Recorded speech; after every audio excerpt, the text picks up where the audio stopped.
Hello friends, success point में आपका स्वागत है। आज हम स्पेस एंड टेक्नोलॉजी के महत्वपूर्ण 50 एमसीक्यू उसको देखेंगे जो कि आपके आने वाले एग्ज़ाम के लिए मोस्ट इंपॉर्टेंट है, ठीक है। और यदि आपने एमसीक्यू देखने से पहले मेरा जो स्पेस एंड टेक्नोलॉजी का 3 वीडियो को नहीं देखा है तो पहले जाके उस वीडियो को देखिए, उसके बाद एमसीक्यू के क्वेश्चन को क्या कीजिए, सॉल्व कीजिए। क्योंकि आप डायरेक्ट एमसीक्यू को सॉल्व करेंगे और आप थ्योरी नहीं पढ़ोगे तो आपसे नहीं बनेगा, ठीक है। इसलिए मैं बोल रहा हूँ आपसे कि मैंने स्पेस एंड टेक्नोलॉजी के 3 वीडियो डाले हुए हैं, तो पहले जाके उसके थ्योरी को, उसके कंसेप्ट को समझिए, उसके बाद एमसीक्यू सॉल्व कीजिए, ठीक है। तो चलिए स्टार्ट करते हैं। पहला क्वेश्चन की तरफ चलते हैं कि अंतरिक्ष में भेजा गया भारत का प्रथम उपग्रह है। तो मैं ऑप्शन आपको बोलते जा रहा हूँ, भास्कर, रोहिणी, आर्यभट्ट, एप्पल। तो इसका आंसर क्या होगा? इसका आंसर होगा आपका सी। क्यों सी होगा इसका आंसर? क्योंकि भारत ने सबसे पहली बार 1975 में 1975 में भारत का एक प्रथम उपग्रह था आर्यभट्ट, जिसका नाम आर्यभट्ट था, उसको क्या किया था, उसको भेजा गया था, ठीक है। तो इसका आंसर हो जाएगा आपका सी। सेकंड क्वेश्चन है आपका, भारत में अंतरिक्ष युग में प्रवेश किया भास्कर के प्रक्षेपण से, आर्यभट्ट के प्रक्षेपण से, एप्पल के प्रक्षेपण से, अग्नि के प्रक्षेपण से। तो इसका आंसर क्या होगा? इसका भी आंसर आर्यभट्ट होगा। क्यों? क्योंकि भारत ने सबसे पहला उपग्रह कौन सा भेजा था? आर्यभट्ट को ही भेजा था। कब भेजा था? 1975 में भेजा था। तो आर्यभट्ट के प्रक्षेपण के साथ साथ ही भारत में अंतरिक्ष युग में क्या किया? प्रवेश किया। तो इसका आंसर क्या हो जाएगा? इसका आंसर हो जाएगा आपका बी, ठीक है। आगे चलते हैं। आपका आर्यभट्ट का प्रक्षेपण किया गया था, तो फर्स्ट ऑप्शन है आपका 19 अप्रैल 1975 को, 6 दिसंबर 1957 को, 31 जनवरी 1958 को, 25 अप्रैल 1975 को। तो इसका राइट आंसर होगा आपका ए, 19 अप्रैल 1975 को। तो आपको यहाँ पे एक चीज़ हमेशा आपको बता रहा हूँ कि यहाँ पे आपको ये डेट भी याद रखना है, 19 अप्रैल 1975 पे। क्योंकि देखो यहाँ पे क्वेश्चन में कैसे दिया हुआ है, यहाँ पे 1975 क्या है, दोनों सेम है, लेकिन आपको इसको डेट के हिसाब से क्या करना है, इसको क्लियर करना है। तो आर्यभट्ट का प्रक्षेपण कब किया गया था? आर्यभट्ट का प्रक्षेपण किया गया था 19 अप्रैल 1975 में किया गया था, ठीक है। तो आपको ये ध्यान देना है। फोर्थ क्वेश्चन देखते हैं कि निम्नलिखित में से किसका नाम कल्पना 1 रखा गया है? तो पहला ऑप्शन है आपका इनसेट 1, सेकेंड है आपका इनसेट 2B, थर्ड है आपका मैट सेट और फोर्थ है आपका IRS 1D। तो मैंने आपको लेक्चर में बताया था कि कल्पना 1 किसका नाम रखा गया है? कल्पना 1 आपका मैट सेट का नाम रखा गया। तो इसका आंसर हो जाएगा सी। और ये क्या था? ये मौसम के पूर्वानुमान लगाने के लिए भारत का प्रथम सैटेलाइट था, प्रथम उपग्रह था। कौन सा? MetSat. और मैट सेट का नाम को परिवर्तित करके क्या रखा गया है? मैट सेट के नाम को ही परिवर्तित करके कल्पना 1 रखा गया है। तो आपको ये ध्यान देना है, ठीक है। तो फोर्थ का आंसर क्या हो जाएगा? फोर्थ का आंसर हो जाएगा सी हो जाएगा।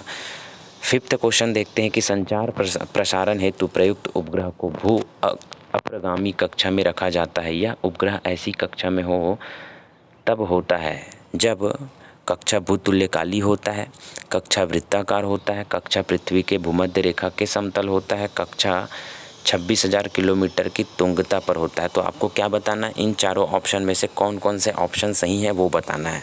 तो आपको मैं बता दूं, पहला ऑप्शन देखते हैं अपन, कक्षा भूतुल्यकाली होता है। मैंने आपको बताया था लेक्चर में कि जब भी हम संचार उपग्रह प्रक्षेपित करेंगे तो हमेशा भूतुल्यकाली या भूस्थिर उपग्रह में ही क्या करेंगे, उसको प्रक्षेपित करेंगे, ठीक है। तो पहला ऑप्शन तो सही है, ठीक है। सेकंड है कक्षा वृत्ताकार होती है। क्या मैंने आपको बताया था कि ये होता है पृथ्वी या ये होता है आपका इक्वेटर, और क्या करता है इसके चारों ओर क्या करता है, पृथ्वी उपग्रह आपका क्या करता है, चक्कर लगाता है, ठीक है।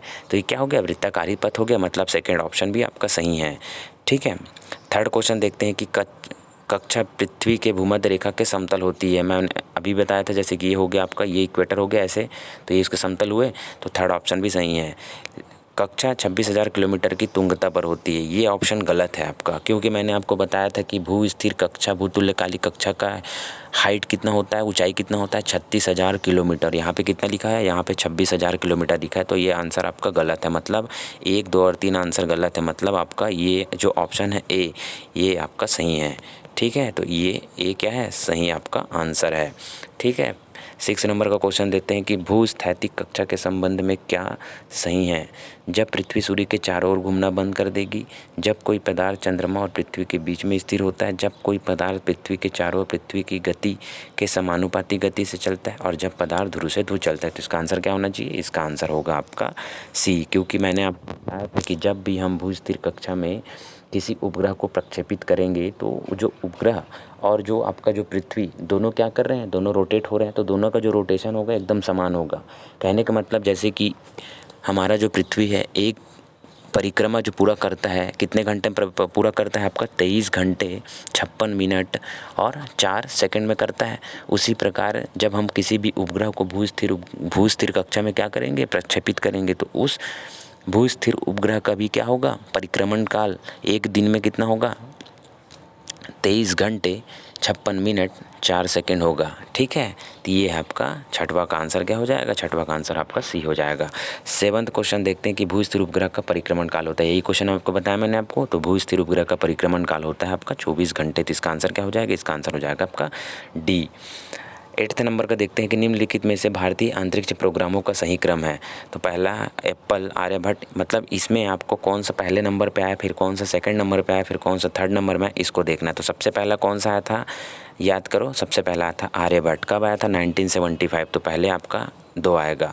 फिर थर्ड, फोर्थ, फिर कौन सा आया था, फिर सेकंड नंबर में फिर आया था आपका भास्कर आया था। कब आया था, 1979 में। फिर ये 4th आएगा।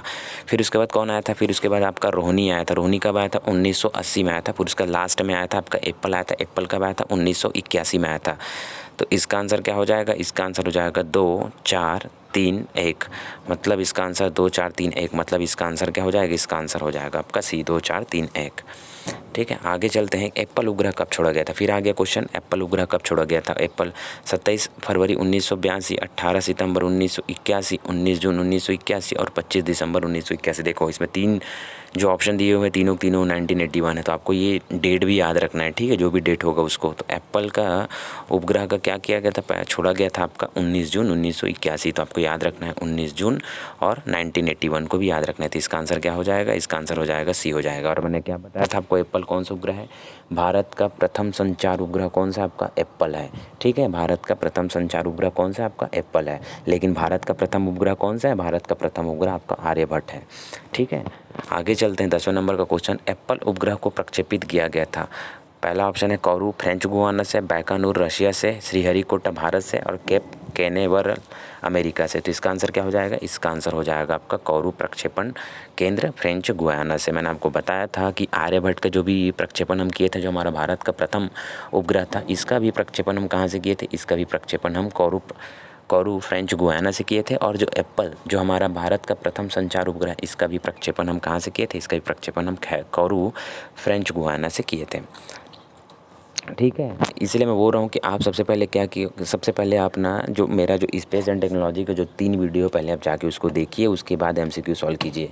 ठीक है, अचानक से MCQ सॉल्व करोगे तो आपको समझ नहीं आएगा। एक बार जाके देखिए तो सही, आप एक बार देखोगे ऑटोमेटिक आपसे क्या करे बनेगा, MCQ बनेगा। ठीक है, उसमें आपको रटने की कोई बात नहीं। मैं जितने भी उसमें आपको समझाया हूँ, पूरा कॉन्सेप्ट लेके समझाया हूँ। ठीक है, और कॉन्सेप्ट से मैं इसलिए समझाता हूँ ताकि आपको याद करने में मुश्किल ना हो, प्रॉब्लम ना हो, इसलिए मैं आपको कॉन्सेप्ट बताता हूँ। ठीक है, और मेरा कॉन्सेप्ट क्या रहता है, मेरा कॉन्सेप्ट एकदम नॉर्मल, एकदम जो हम जनरल वे में जो यूज़ करते हैं वो कंसेप्ट रहता है, हाई फाई कंसेप्ट नहीं रहता मेरा। ठीक है, इसलिए बोल रहा हूँ पहले आप जाके 3 जो वीडियो उसको पहले देखिए स्पेस एंड टेक्नोलॉजी के नाम से, उसके बाद इस MCQ सॉल्व कीजिए, आपको मज़ा आएगा। ठीक है, तो आगे चलते हैं। 11वें नंबर का क्वेश्चन है कि भारत ने कुछ दशकों में उपग्रह प्रक्षेपण यानों को बनाया है। ABC और D यानों के बनाने का सही मतलब, कहने का मतलब है कि जो लॉन्च व्हीकल है, प्रक्षेपण यंत्र है, जिसके माध्यम से उपग्रह को क्या किया जाता है, ऊपर ले जाया जाता है, अलग अलग कक्षों में बिठाया जाता है। तो उस जो लॉन्च व्हीकल है उसका क्या होता है, निर्माण क्रम के हिसाब से उसको क्या करना है, आपको जमाना है आपका। ठीक है, तो सबसे पहले आप बताओ, सबसे पहले आपको कौन सा लॉन्च व्हीकल का निर्माण हुआ था। तो SLV का हुआ था, फिर ASLV का हुआ था, फिर PSLV का हुआ था, फिर GSLV का हुआ था। मतलब इसका आंसर क्या होना चाहिए, इसका आंसर 3 2 1 4 किस में आ रहा है, देखो 3 2 1 4, तो इसमें B में आ रहा है। तो 3 2 1 4 मतलब इसका आंसर हो जाएगा B। ठीक है, सबसे पहले क्या हुआ था, सबसे पहले बना था SLV। SLV का फुल फॉर्म क्या होता है, सैटेलाइट लॉन्च व्हीकल। फिर क्या बना था, ASLV का फुल फॉर्म क्या होता है, एडवांस सैटेलाइट लॉन्च व्हीकल। फिर बना था आपका PSLV का फुल फॉर्म होता है polar satellite launch vehicle. Then उसके बाद लास्ट में बना था आपका GSLV, जिसका फुल फॉर्म होता है जियो सिंक्रोनस लॉन्च व्हीकल। ठीक है, तो आपको इतना याद रखना है। ठीक है, आगे चलते हैं। 12वें नंबर का क्वेश्चन है कि इसरो का मास्टर कंट्रोल सुविधा कहाँ पे है, आंध्र प्रदेश में, गुजरात में, उड़ीसा में, कर्नाटक में। तो इसका आंसर क्या हो जाएगा, इसका आंसर हो जाएगा आपका कर्नाटक में, हासन में। इसरो का मास्टर कंट्रोल सेंटर 2 जगह पे, एक है आपका कर्नाटक के हासन में और एक है आपका कहाँ पे, भोपाल में है। और ये मास्टर कंट्रोल क्या होता है, कहने का मतलब ये होता है इसरो क्या करता है, यहाँ से नीचे से धरती से क्या करता है, उपग्रह को लॉन्च करता है, और लॉन्च करने के बाद उस जो उपग्रह ऊपर में जा रहे हैं अंतरिक्ष में, तो उस उपग्रह का निगरानी नीचे बैठे बैठे कहाँ से किया जाता है, यही हासन से किया जाता है। हासन मतलब कर्नाटका से किया जाता है, और एक जगह और है आपका भोपाल से किया जाता है। तो इसका राइट आंसर होगा आपका डी। ठीक है, 12वें नंबर का डी। 13वें चलते हैं, आपका हवाई जहाज़ के ब्लैक बॉक्स का क्या रंग होता है। ये 4 से 5 बार क्वेश्चन पूछा गया है, ठीक है, अलग अलग एग्जामों में। तो हवाई जहाज़ के ब्लैक बॉक्स का रंग होता है आपका नौरंगी। इसका आंसर क्या होगा, इसका आंसर होगा आपका डी होगा। ठीक है, 14 नंबर का क्वेश्चन देखते हैं कि विक्रम साराभाई स्पेस सेंटर कहाँ है। तो कर्नाटक, केरल, तमिलनाडु, आंध्र प्रदेश। तो क्या होगा इसका आंसर, इसका आंसर होगा आपका केरल। विक्रम साराभाई स्पेस सेंटर कहाँ है, विक्रम साराभाई स्पेस सेंटर कहाँ है, आपका केरल में है। आप मेरे को कमेंट करके बताइए कि सतीश धवन अंतरिक्ष केंद्र कहाँ पे भारत में है। ठीक है, विक्रम साराभाई स्पेस सेंटर तो आपका केरल में है, लेकिन सतीश धवन अंतरिक्ष सेंटर कहाँ पे, आप उसको कमेंट करके बताइए। ठीक है, आगे चलते हैं कि श्रीहरिकोटा रेंज जो कि भारत में उपग्रह छोड़ने का केंद्र है, किस राज्य में स्थित है। तो ये आपका आंध्र प्रदेश राज्य में स्थित है। मैंने इसी का क्वेश्चन आपको पूछा गया था। ठीक है, तो श्रीहरिकोटा रेंज जो कि भारत को उपग्रह छोड़ने का केंद्र है, किस राज्य में स्थित है, तो ये आपका आंसर हो जाएगा आपका आंध्र प्रदेश। क्या होगा इसका, बी, आंध्र प्रदेश। मतलब कहने का मतलब ये है कि हम क्या करते हैं, उपग्रह को जिस जगह से क्या किया जाता है, छोड़ा जाता है, ठीक है, वो जगह का क्या नाम है, वो जगह का नाम है सतीश धवन अंतरिक्ष केंद्र। और कहाँ पे है, श्रीहरिकोटा। और ये श्रीहरिकोटा कहाँ पे, आंध्र प्रदेश में। इसको याद रखिए, क्वेश्चन आते हैं जीके में। ठीक है, और श्रीहरिकोटा कौन से नदी के, कौन से झील के किनारे है, तो ये आपका पुलिकट झील के किनारे है। ठीक है, आगे बढ़ते हैं, आपका 16वें नंबर का क्वेश्चन, निम्न ताप इंजन क्रायोजेनिक इंजन प्रयोग में लाते हैं। ठीक है, तो इसका आंसर हो जाएगा आपका, सॉरी एक मिनट, इसका आंसर हो जाएगा आपका बी। ठीक है, तो ये ग्राम नहीं है, ये द्रव है। ठीक है, ये ग्राम नहीं है, द्रव है, याद रखना इसको। तो इसका आंसर क्या हो जाएगा, बी। क्या है, द्रव ऑक्सीजन ऑक्सीकारक के रूप में तथा द्रव हाइड्रोजन ईंधन के रूप में। मैंने आपको बताया था कि क्रायोजेनिक इंजन क्या होता है। क्रायोजेनिक इंजन में ईंधन के रूप में क्या करते हैं प्रयोग, द्रव हाइड्रोजन प्लस द्रव ऑक्सीजन। और ये क्रायोजेनिक इंजन क्या होता है, मतलब निम्न, एकदम निम्न ताप, मतलब कहने का मतलब होता है -100 सेंटीग्रेड से भी नीचे के कम ताप पर क्या करना है, ये जो ईंधन है आपका द्रव हाइड्रोजन और द्रव ऑक्सीजन दोनों को क्या करना है, बर्न करता है एकदम लो टेम्परेचर में, उसी को बोलते हैं क्रायोजेनिक इंजन। ठीक है, तो इसका आंसर क्या हो जाएगा, इसका आंसर हो जाएगा आपका बी। आगे चलते हैं, 17 का क्वेश्चन है आपका, निम्नलिखित में से किस सिद्धांत पर रॉकेट कार्य करता है। तो ये इसका आंसर क्या हो जाएगा, इसका आंसर हो जाएगा आपका संवेग संरक्षण। मैंने आपको बताया था कि जो हम लॉन्च व्हीकल यूज़ करते हैं, जिस लॉन्च व्हीकल के माध्यम से हम कृत्रिम उपग्रह को क्या करते हैं, अंतरिक्ष में लेके जाते हैं, वो लॉन्च व्हीकल न्यूटन के थर्ड लॉ का नियम का क्या करते हैं, पालन करते हैं। और न्यूटन का थर्ड लॉ क्या करता है, न्यूटन का थर्ड लॉ क्या बोलता है, न्यूटन का थर्ड लॉ संवेग संरक्षण पर आधारित होता है। ठीक है, तो आपको ये याद रखना है। 17वें का आंसर क्या है आपका, सी, संवेग संरक्षण। 18वें नंबर का क्वेश्चन देखते हैं कि निम्नलिखित में से कौन सा अंतरिक्ष उपग्रह नहीं है। SLV-3, RS-D1, IRS-1D, INSAT-2D। तो इसका आंसर क्या हो जाएगा, इसका आंसर हो जाएगा SLV-3, आंसर नंबर फर्स्ट। क्यों SLV-3, क्योंकि SLV-3 एक लॉन्च व्हीकल है। SLV का फुल फॉर्म क्या होता है, सैटेलाइट लॉन्च व्हीकल। ठीक है, तो SLV एक लॉन्च व्हीकल है, और ये बाकी जो तीनों ये क्या है, इन लोग कृत्रिम उपग्रह हैं। ठीक है, तो इसका 18 का आंसर क्या हो जाएगा। 19वें नंबर का क्वेश्चन देखते हैं कि भारत का प्रथम संचार उपग्रह है कौन सा है। तो एप्पल, आर्यभट्ट, रोहिणी, भास्कर। तो क्या है इसका आंसर, इसका आंसर है आपका ए। भारत का प्रथम संचार उपग्रह कौन सा, आपका एप्पल है। कब भेजा गया था एप्पल को, 1981 में। आर्यभट्ट को कब भेजा गया था, आर्यभट्ट को भेजा गया था 1975 में। रोहिणी को कब भेजा गया था, रोहिणी को भेजा गया था 1979 में, 1979 में। ठीक है, तो ये सब चीज़ आपको याद रखना है। तो भारत का प्रथम संचार उपग्रह कौन सा है, आपका एप्पल। और यहीं आपसे पूछा गया कि भारत का प्रथम उपग्रह कौन सा है। भारत का प्रथम उपग्रह आपका क्या है, भारत का प्रथम उपग्रह आपका आर्यभट्ट है। लेकिन यहाँ पे क्या पूछा है, प्रथम संचार उपग्रह पूछा है। प्रथम संचार उपग्रह कौन सा है आपका, एप्पल। तो इस 19 का आंसर ए। ठीक है, आगे चलते हैं। Indian institute of remote sensing कहाँ पर स्थित है। ये आपका CGPSC प्रीलिम्स में आया था क्वेश्चन, मेरे हिसाब से 2018 में आया था। तो Indian institute of remote sensing कहाँ पे है, हैदराबाद, बेंगलुरु, देहरादून, अहमदाबाद। कहाँ पे है Indian institute of remote sensing, Indian institute of remote sensing है आपका सी, देहरादून में है आपका। ठीक है, Indian institute of remote sensing कहाँ है, Indian institute of remote sensing Dehradun में है। एक क्वेश्चन हमेशा एक और याद रखना इसी से related, national control remote sensing ये कहाँ पे आपका, ये आपका हैदराबाद में, ठीक है। जैसे कि Indian institute of remote sensing ये कहाँ पे, ये देहरादून में, मतलब इसका आंसर तो सी हो गया। लेकिन एक और है आपका नेशनल रिमोट कंट्रोल सेंटर, ये कहाँ पे है, ये आपका हैदराबाद में है। तो याद रखना दोनों रिमोट सेंसिंग से ही रिलेटेड है, लेकिन Indian institute of remote sensing ये देहरादून में है और आपका नेशनल रिमोट कंट्रोल सेंटर ये कहाँ पे आपका हैदराबाद में। तो दोनों याद रखिएगा, ठीक है। तो 19 का आंसर हो गया आपका सी, ठीक है। आगे चलते हैं 20वां, निम्न में कौन इसरो की व्यावसायिक कंपनी है, ये SSC, IDSN, एंट्रिक्स, NRSS। तो इसका आंसर हो जाएगा ये एंट्रिक्स।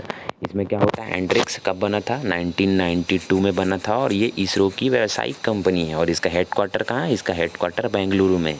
इसरो की व्यावसायिक कंपनी मतलब होता है कि जैसे कि इसरो कहीं पे डील करना है, इसरो क्या करता है, इसरो खुद का उपग्रह, भारत का उपग्रह छोड़ने के साथ साथ दूसरे देश का भी उपग्रह क्या करता है, छोड़ता है। तो जब दूसरे देश का उपग्रह छोड़ेगा तो उसमें क्या डील होगा, एक देश का दूसरे देश के बीच के, हम उपग्रह को छोड़ने के लिए इतना पैसा लेंगे, ठीक है, आपको इतना चार्जेस देना पड़ेगा। तो ये सब चीज़ डील कौन करता है, ये सब चीज़ डील इसरो नहीं करता। इसरो की व्यावसायिक संस्था कौन है आपका, एंट्रिक्स, ये करता है आपका, ठीक है। तो इसका आंसर 20 का आंसर क्या हो जाएगा, सी।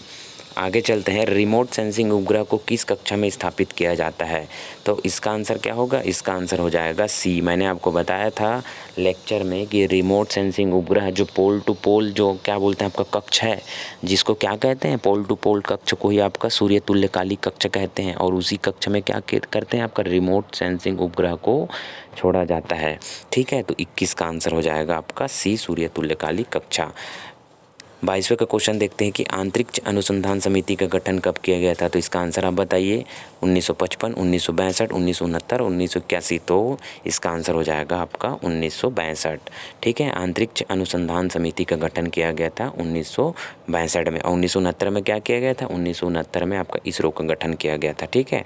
तो अंतरिक्ष अनुसंधान समिति का गठन किया गया था 1972, इसका आंसर बी, ठीक है। आगे चलते हैं कि भारत का अंतरिक्ष कार्यक्रम किस विभाग के अंतर्गत कार्य करता है, परमाणु ऊर्जा विभाग, अंतरिक्ष विभाग, प्रौद्योगिकी विभाग, सूचना विभाग। तो इसका आंसर हो जाएगा आपका बी, अंतरिक्ष विभाग। इसमें क्वेश्चन को ध्यान से पढ़िए, भारत का अंतरिक्ष कार्यक्रम किस विभाग के अंतर्गत कार्य करता है। तो अंतरिक्ष विभाग। अगर आपसे पूछा जाए कि जब स्टार्ट हुआ था अंतरिक्ष कार्यक्रम, उस समय वो जो अंतरिक्ष कार्यक्रम किस विभाग के अंतर्गत काम करता था, तो परमाणु एवं ऊर्जा विभाग। अभी वर्तमान में 1972 के बाद, क्योंकि 1972 में ही क्या हुआ है, अंतरिक्ष विभाग का गठन हुआ है, ठीक है। उसके बाद से भारत में जितने भी अंतरिक्ष कार्यक्रम होते हैं, ठीक है, वो क्या है, अंतरिक्ष विभाग के अंतर्गत काम करते हैं। तो आपको ये याद रखना है। तो 23 का आंसर क्या हो जाएगा, 23 का आंसर बी हो जाएगा, ठीक है। 24वें नंबर का क्वेश्चन देखते हैं कि भारत द्वारा निर्मित पहला प्रक्षेपण यान द्वारा भेजा गया प्रथम उपग्रह है आपका IRS-1 INSAT 1A, Rohini RS-1 Apple. तो इसका आंसर क्या हो जाएगा, इसका आंसर हो जाएगा रोहिणी RS-1। कहने का मतलब ये है कि भारत क्या किया, भारत जैसे कि आर्यभट्ट था, आर्यभट्ट क्या था, भारत का पहला उपग्रह था। लेकिन आर्यभट्ट भारत का प्रथम उपग्रह तो था, लेकिन अपने खुद के प्रक्षेपण यान से आर्यभट्ट को नहीं भेजा था भारत ने। उसने क्या किया था, उसने जो रसिया का जो प्रक्षेपण यान था, लॉन्च व्हीकल, उससे भेजा था अपने प्रथम उपग्रह को। अब यहाँ पे क्या बोला है हमें, यहाँ भारत द्वारा निर्मित पहला प्रक्षेपण है, खुद का लॉन्चिंग व्हीकल से भेजा गया आपका प्रथम सैटेलाइट था, तो वो था आपका रोहिणी RS-1। तो 24 का आंसर क्या हो जाएगा, 24 का आंसर हो जाएगा आपका सी हो जाएगा, ठीक है। 25वें नंबर का क्वेश्चन देखते हैं कि भारतीय अंतरिक्ष अनुसंधान संगठन इसरो का गठन हुआ था। तो इसका आंसर क्या हो जाएगा, इसका आंसर हो जाएगा आपका 15 अगस्त 1969। आपको ये ध्यान रखना है, इसरो का गठन हम क्या करते हैं, हम सिर्फ 1969 को पढ़ के चले जाते हैं। तो इसका आंसर हो जाएगा आपका 15 अगस्त 1969। तो इसरो का गठन कब हुआ था, 15 अगस्त 1969, ठीक है। 26वें नंबर का देखते हैं कि मानचित्र के लिए भेजा गया प्रथम उपग्रह था कार्टोसेट, ओसेनसेट, मैटसेट, एडुसेट। तो इसका आंसर क्या हो जाएगा, इसका आंसर हो जाएगा आपका कार्टोसेट। मानचित्र के लिए भेजा गया प्रथम उपग्रह आपका कार्टोसेट हो गया।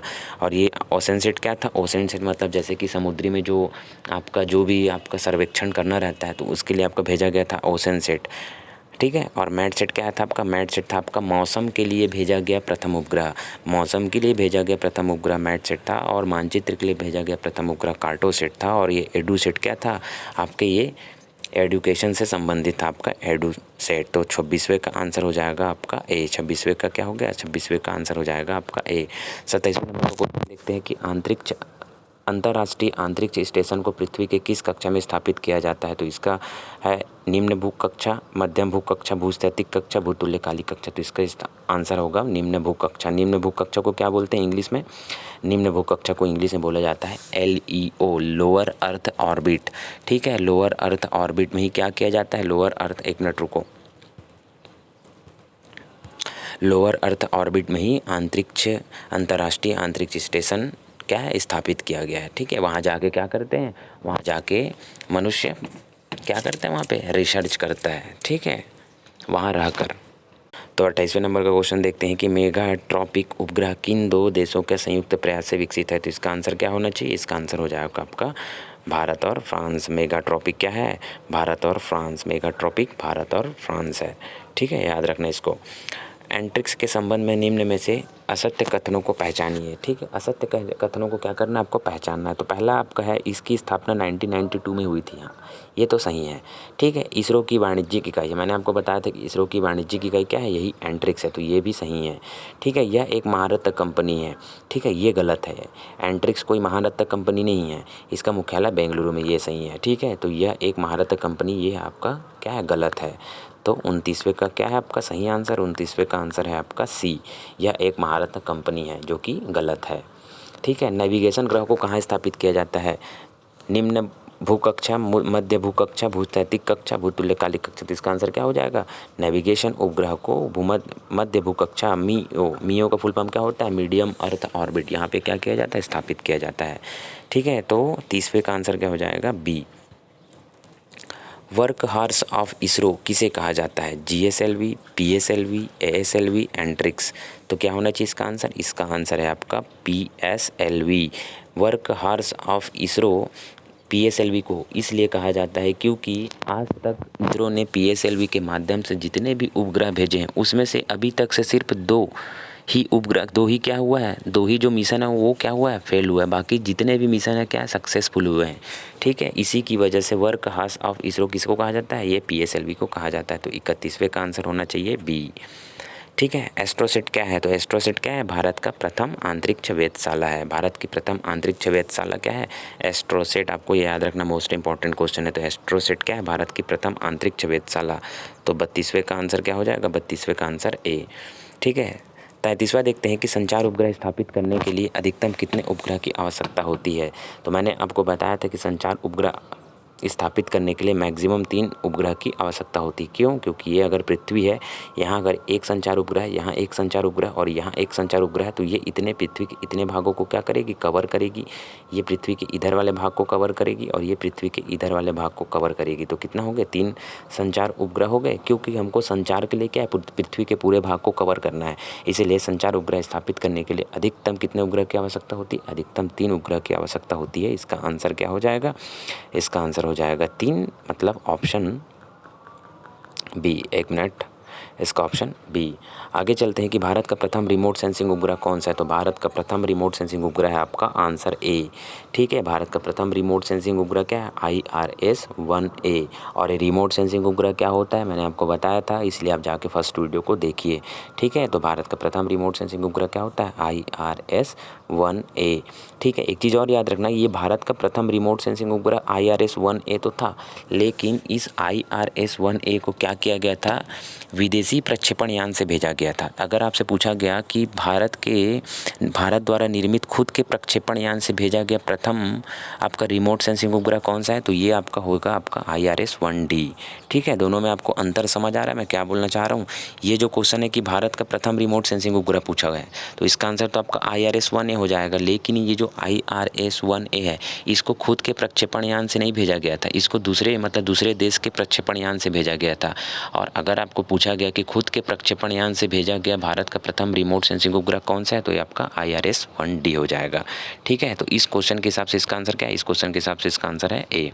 ठीक है, आगे चलते हैं कि भू स्थिर कक्षा की ऊंचाई कितनी होती है। ये भी क्वेश्चन आपका CGPSC में आया हुआ था। ठीक है, तो भू स्थिर कक्षा की ऊंचाई होती है 36,000 किलोमीटर। ठीक है, ये क्या होता है, कैसे होता है, इसमें जो आपका जो उपग्रह होता है किस प्रकार से काम करते हैं, मैंने आपको पूरा डिटेल बताया हुआ था। ठीक है, पूरा कंसेप्ट के साथ, तो पहले जाके उस वीडियो को देखिए। ठीक है, तो 35 का आंसर है आपका बी, 36,000 किलोमीटर। ठीक है, 36 का देखते हैं। चंद्रयान-1 का प्रक्षेपण किया गया था 22 अक्टूबर 2008, 5 नवंबर 2013, 12 मार्च 2010, 20 दिसंबर 2015। तो चंद्रयान-1 का प्रक्षेपण किया गया था, चंद्रयान-1 का प्रक्षेपण किया गया था आपका 22 अक्टूबर 2008 को किया गया था। ठीक है, ये भले बहुत क्या है ओल्ड क्वेश्चन है, लेकिन 2017 के असिस्टेंट रेंजर के एग्ज़ाम में ये क्वेश्चन पूछा गया था कि चंद्रयान-1 का प्रक्षेपण किस तारीख को, किस डेट को किया गया था, तो 22 अक्टूबर 2008 को किया गया था। ठीक है, तो आपको ये भी याद रखना है, आपके आने वाले एग्ज़ाम में पूछा जा सकता है। ठीक है, क्यों पूछा जा सकता है, क्योंकि हाल ही में 2019 में चंद्रयान-2 का क्या किया गया था, लॉन्च किया गया था, भेजा गया था। ठीक है, इसलिए चंद्रयान-1 को भी आप याद रखिए। क्या पता चंद्रयान-2 ना पूछ के 1 पूछ दे। ठीक है, इसीलिए 22 अक्टूबर 2008 इसका आंसर। IRNS नावी कितने उपग्रहों का समूह है, तो ये आपका 7। इसका आंसर क्या हो जाएगा, 6 C। ठीक है, मैंने आपको बताया था IRNSS क्या होता है, इसका नाम क्या है, जिसका नाम है आपका नाविक। भाई नाविक क्या है, एक आपका नेविगेशन सिस्टम है भारत द्वारा निर्मित खुद का, और ये क्या है आपका 7 सैटेलाइटों का समूह है। तो इसका आंसर क्या है आपका 37 का आंसर C है आपका। ठीक है, 38 का नंबर देखते हैं कि भारत के प्रथम अंतरिक्ष यात्री कौन है, तो भारत के प्रथम अंतरिक्ष यात्री है आपके राकेश शर्मा। ठीक है, 38 का A। जय विज्ञान का नारा किस प्रधानमंत्री ने दिया था, तो ये इंपॉर्टेंट क्वेश्चन है एकदम। जय विज्ञान का नारा किस प्रधानमंत्री ने दिया था, तो जय विज्ञान का नारा दिया था आपके अटल बिहारी वाजपेयी ने दिया था। तो 39 का आंसर हो जाएगा आपका C। जय विज्ञान का नारा अटल बिहारी वाजपेयी ने दिया था, मतलब C। गगनयान मिशन क्या है, तो सूर्य का अध्ययन करना, मानवयुक्त अंतरिक्ष मिशन, मानवयुक्त खगोलीय वेधशाला, एक संचार उपग्रह। तो 40 का आंसर हो जाएगा आपका B, मानवयुक्त अंतरिक्ष मिशन। क्या है गगनयान, क्या है गगनयान, है आपका मानवयुक्त अंतरिक्ष मिशन। कहने का मतलब ये है कि अब हम क्या कर रहे हैं, हम कुछ मनुष्य को क्या कर रहे हैं, पकड़ के अंतरिक्ष में ले जाना चाहते हैं, और वही मिशन है आपका गगनयान मिशन। ठीक है, जिसको आपको 2000 मेरे हिसाब से 2021 तक क्या करना है, लॉन्च करना है। ठीक है, तो गगनयान मिशन क्या है, इसका आंसर हो जाएगा आपका B। 41 का देखते हैं कि भारत का प्रथम स्वदेशी क्रायोजेनिक इंजन का नाम क्या है, तो भारत का प्रथम स्वदेशी क्रायोजेनिक इंजन का नाम क्या है आपका CE 7.5। क्या CE 7.5, भारत का प्रथम स्वदेशी क्रायोजेनिक इंजन का नाम CE 7.5। इसका आंसर है आपका A। आगे देखते हैं कि चंद्रयान-1 किस प्रक्षेपण यान से प्रक्षेपित किया गया था। मैंने आपको बताया था कि चंद्रयान-1 कब भेजा गया था, आपका 22 अक्टूबर 2008 को भेजा गया था। अब देखो कौन से प्रक्षेपण यान से प्रक्षेपित किया गया, तो चंद्रयान-1 आपका प्रक्षेपित किया गया आपका PSLV C11 से। तो 42वें का आंसर क्या हो जाएगा, 42वें का आंसर C हो जाएगा, PSLV C11। ठीक है, आगे चलते हैं। चंद्रयान-2 किस प्रक्षेपण यान से प्रक्षेपित किया गया, ये भी आपका लेटेस्ट है 2019 का। ठीक है, तो इसका आंसर हो जाएगा आपका GSLV Mark 3, GSLV Mark 3। ठीक है, अगर आपको एकदम डिटेल में और जानना है तो कृपया मेरे जाके आप वीडियो को देखिए, तभी आपको पूरा डिटेल मिलेगा। ठीक है, 45 नंबर का क्वेश्चन है कि PSLV और GSLV में किस इंजन में द्रव ईंधन को भरा जाता है। PSLV और GSLV में किस इंजन में द्रव ईंधन को भरा जाता है। मैंने कहने का मतलब ये है कि ये जो PSLV और GSLV क्या है, लॉन्च व्हीकल है। इसमें क्या करते हैं, सेकेंड और फोर्थ स्टेज में क्या करते हैं, द्रव ईंधन का प्रयोग करते हैं, और इस द्रव ईंधन को किस प्रकार के इंजन में भरा जाता है उसको बोल रहे हैं। तो इसका आंसर हो जाएगा आपका विकास इंजन, और वही अगर ठोस ईंधन बोलेगा तो क्या बोलोगे आप, इसका आंसर हो जाएगा S139। तो अभी के हिसाब से इस क्वेश्चन का आंसर हो जाएगा B, विकास इंजन। 46 का देखते हैं, PSLV प्रक्षेपण यान में कितने चरणों में ईंधन भरा जाता है, तो इसका आंसर क्या आ जाएगा, 4 चरणों में, 4 चरणों में भरा जाता है। इसका आंसर C। ठीक है, आगे चलते हैं। मिसाइल वुमेन ऑफ इंडिया किसे कहते हैं, ये इंपॉर्टेंट क्वेश्चन है। मिसाइल वुमेन ऑफ इंडिया किसे कहते हैं, तो मिसाइल वुमेन ऑफ इंडिया कहते हैं टेसी थॉमस को कहते हैं। मिसाइल वुमेन ऑफ इंडिया किसे कहा जाता है, टेसी थॉमस को कहा जाता है। ठीक है, उसके बाद मौसम संबंधी उपग्रह को किस कक्षा में स्थापित किया जाता है, तो मौसम संबंधित उपग्रह को स्थापित किया जाता है आपका भूस्थिर कक्षा में स्थापित किया जाता है। मैंने आपको वीडियो में बताया था कि मौसम संबंधित उपग्रह को भूस्थिर कक्षा में ही क्यों स्थापित किया जाता है। मैंने आपको वीडियो में बताया था कि रिमोट सेंसिंग जो उपग्रह है उसको क्या बोलते हैं, जो सूर्य तुल्यकालिक कक्षा में ही क्यों स्थापित किया जाता है। ठीक है, आप जाके उस वीडियो को देखिए, मैं आपको बार बार बोल रहा हूँ, उसके बाद ही MCQ सॉल्व कीजिए। ठीक है, तो 46 का आंसर हो जाएगा आपका सी, भू स्थिर कक्षा। GSLV प्रक्षेपण यान में कितने चरणों में ईंधन भरा जाता है, तो इसका आंसर हो जाएगा 3 चरणों में। ठीक है, PSLV में कितना चरण था, PSLV में 4 चरण था, लेकिन GSLV में कितने चरण है, 3 चरणों में।